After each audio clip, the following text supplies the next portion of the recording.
بسم اللہ الرحمن الرحیم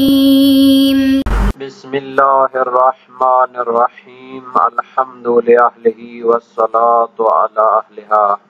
عزیز طلبہ السلام علیکم ورحمۃ اللہ وبرکاتہ۔ امید ہے آپ سب خیریت سے ہوں گے۔ شرح الامہ اول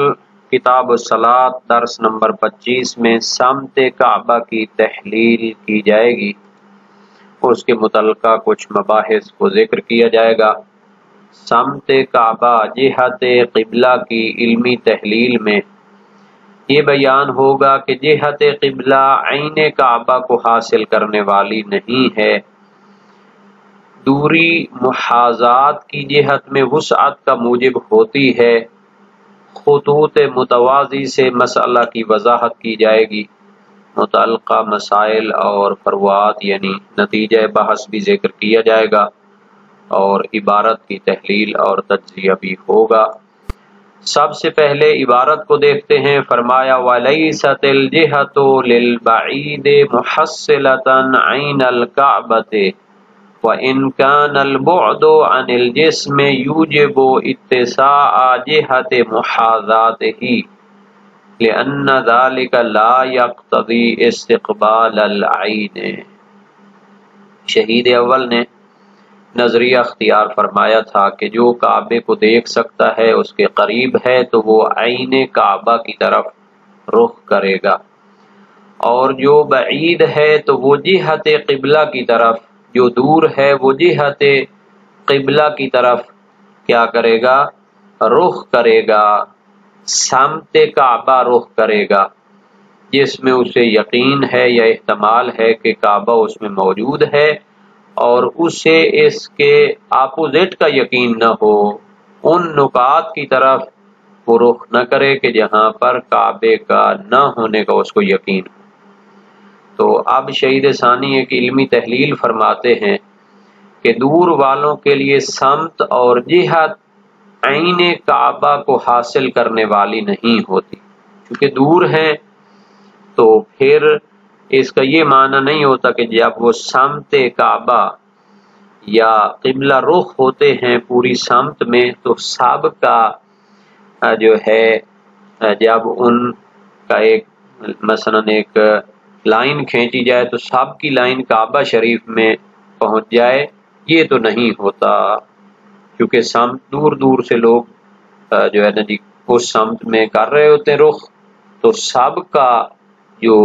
لائن کھینچی جائے وہ کعبے تک پہنچے،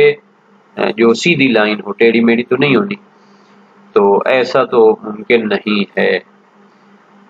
وَإِنْ كَانَ الْبُعْدُ عَنِ الْجِسْمِ يُوجِبُ اتِّسَاعَ جِهَةِ مُحَاذَاتِهِ، اگرچہ کسی جسم سے دوری وہ اس کے مادے مقابل ہونے کی جہت کو وسیع کرنے کا موجب ہوتی ہے۔ ایک بندہ کعبے کا جو مکان ہے اس کے بالکل قریب بیٹھا ہوا ہے تو اس کو فقط کعبہ ہی نظر آئے گا، ایک بندہ اس سے جناب علی 100 فٹ کی دوری پر بیٹھا ہوا ہے تو اس کی جو مادے مقابل ہونے کی جہت ہے اس میں وسعت آ جائے گی، وہ کعبے کو بھی دیکھ سکتا ہے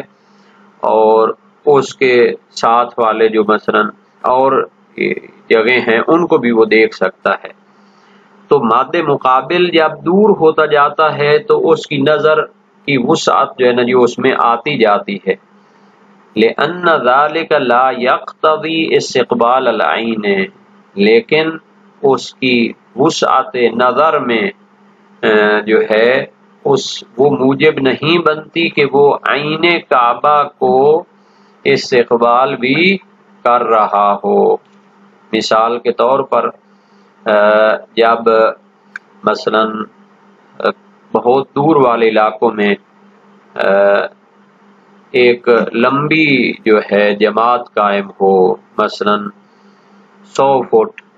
200 فٹ تک جناب علی بڑی بڑی مساجد ہیں، تو اب ہم کہتے ہیں کہ ان کی جہت جو ہے وہ وسیع ہو گئی ہے، چونکہ یہ دور ہیں تو دور والے وہ کیا کرتے ہیں، ان کی محاذات اور مادے مقابل ہونے کی جو جہت ہے وہ وسیع ہو جاتی ہے۔ لیکن فرماتے ہیں اس کا یہ معنی نہیں ہوتا کہ عین کعبہ کو سب وہ کیا ہیں حاصل کر رہے ہوں. خود آگے اس کی عبارت بھی موجود ہے وَإِذْ لَوْ أُخْرِجَتْ خُطُوطٌ مُتَوَازِيَةٌ مِنْ مَوَاقِفِ الْبَعِيدِ الْمُتَبَاعِدَةِ الْمُتَّفِقَةِ الْجِهَةِ عَلَى وَجْهٍ يَزِيدُ عَلَى جِرْمِ الْكَعْبَةِ لَمْ تَتَّصِلْ الْخُطُوطُ أَجْمَعَ بِالْكَعْبَةِ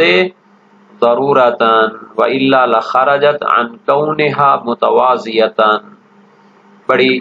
واضح سی مثال دی ہے. فرماتے ہیں کہ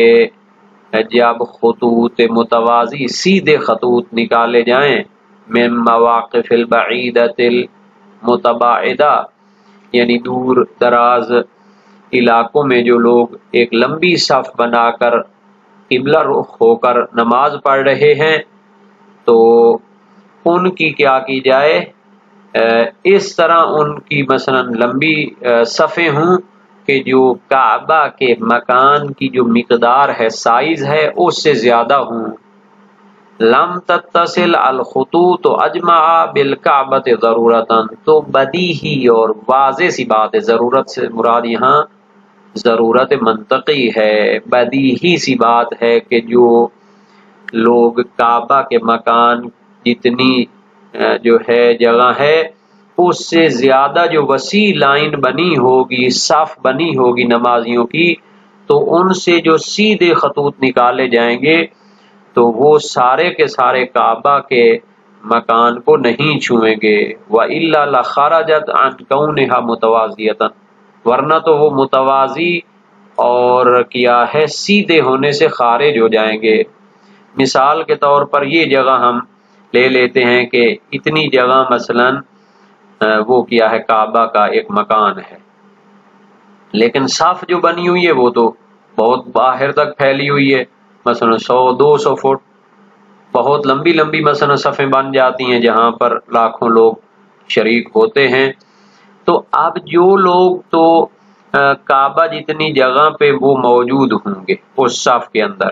ان کی تو سیدھی لائنیں وہ کعبہ کو جا کر چھوئیں گی. لیکن جو لوگ باہر موجود ہوں گے لمبی لائنوں میں موجود ہوں گے ان سے جو سیدھے خط نکالے جائیں گے تو وہ کعبے میں جا کے نہیں چھوئیں گے بلکہ وہ اس کے باہر سے گزریں گے. تو اس کا یہ معنی نہیں ہوتا کہ جب بندہ کسی جسم سے دور ہو جاتا ہے تو اس کی نگاہوں کی جو وسعت آ جاتی ہے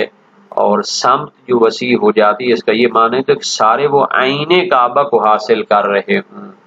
بلکہ وہ کیا ہیں جو تو مکان کعبہ جتنی صف کے لوگ ہوں گے اگر وہ قبلہ نما کے تحت بھی بے شک کھڑے ہوں تو وہ لوگ ان کی سیدھی لائنیں وہ کعبہ کو چھوئیں گی باقی جو ہوں گے وہ اس کو نہیں چھوئیں گے. وَبِهَذَا يَظْهَرُ الْفَرْقُ بَيْنَ الْعَيْنِ وَالْجِهَةِ. اسی سے جو فتوے میں گنجائش رکھی گئی تھی کہ جو تو عین کعبہ کو دیکھ رہے ہیں ان کے لیے عین کعبہ وہ قبلہ ہوتا ہے اور جہت جو ہے وہ کعبہ جس سمت میں موجود ہے اس کے لیے وہ جہت قبلہ ہوتی ہے. تو اس سے فرق ظاہر ہو جائے گا. یعنی جو دور دراز علاقوں میں ہزاروں لاکھوں لوگ مثلا لمبی لمبی قطاریں بنا کے سمت کعبہ میں وہ نماز پڑھتے ہیں تو ان کا اتنی حصہ کہ جو تو کعبے کے مکان جتنا ہوگا وہ بے شک عین کعبہ کو ان کے خطوط چھوئیں گے لیکن باقی جو ہیں ان کے خطوط اس کے قریب سے گزریں گے. تو فرق ظاہر ہو گیا جناب. اگر آپ دور والوں کے لیے بھی عین کعبہ کو حاصل کرنا شرط قرار دیں تو پھر ان کی نماز باطل ہو سکتی ہے جو لمبی لمبی صفیں بنا کے نماز پڑھتے ہیں. ہاں جی. لیکن اگر آپ کہتے ہیں کہ دور والوں کے لیے جہت قبلہ ہی کافی ہے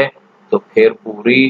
نمازیں پہلے بھی ٹھیک ہو رہی ہیں اب بھی ان کو کہنا پڑے گا کہ آپ کی نمازیں اس وجہ سے ٹھیک ہیں چونکہ آپ دور ہیں اور سمت قبلہ آپ کے لیے وہ قبلہ قرار دیا گیا ہے. وَيَتَرَتَّبُ عَلَيْهِ بُطْلَانُ صَلَاةِ بَعْضِ الصَّفِّ الْمُسْتَطِيلِ زِيَادَةً مِنْ قَدْرِ الْكَعْبَةِ لَوْ اُعْتُبِرَ مُقَابَلَةُ الْعَيْنِ۔ اس کا نتیجہ یہ ہوگا کہ اگر لمبی لمبی صفیں بنا کر دور والے نماز پڑھتے ہیں تو ان کی نماز جو کعبہ کے مکان کی مقدار سے زیادہ لمبی بناتے ہیں صفیں، تو پھر اس زیادہ مقدار والوں کی نماز باطل ہونی چاہیے، اگر دور والوں کے لیے بھی عین کعبہ کے مقابل کھڑے ہونا معتبر اور شرط ہو۔ تو اس کا نتیجہ کیا ہوگا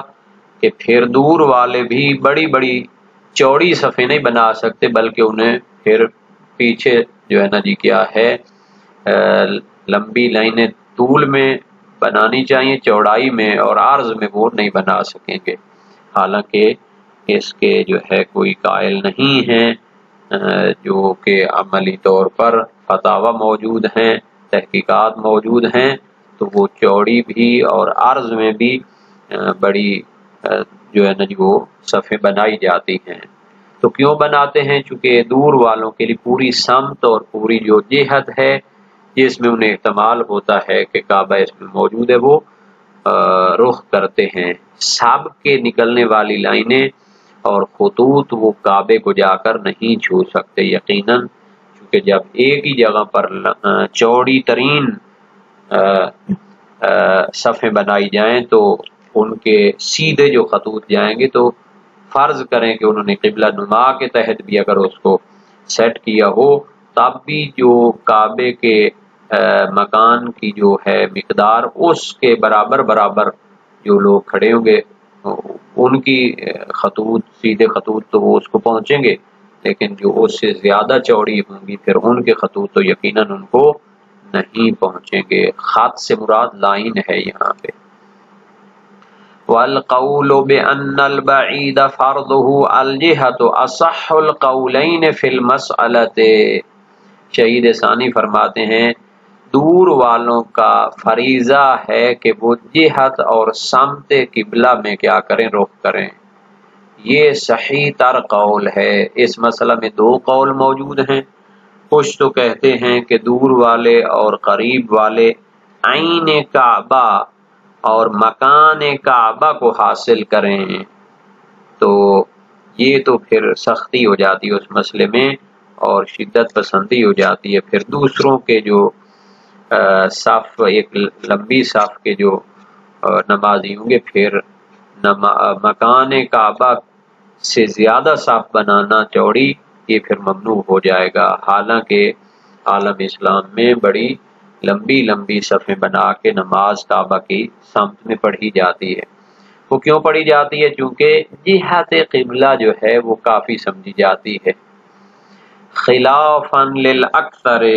اور یہ اکثر علماء کے نظریہ کے خلاف ہے، حیث جعلوا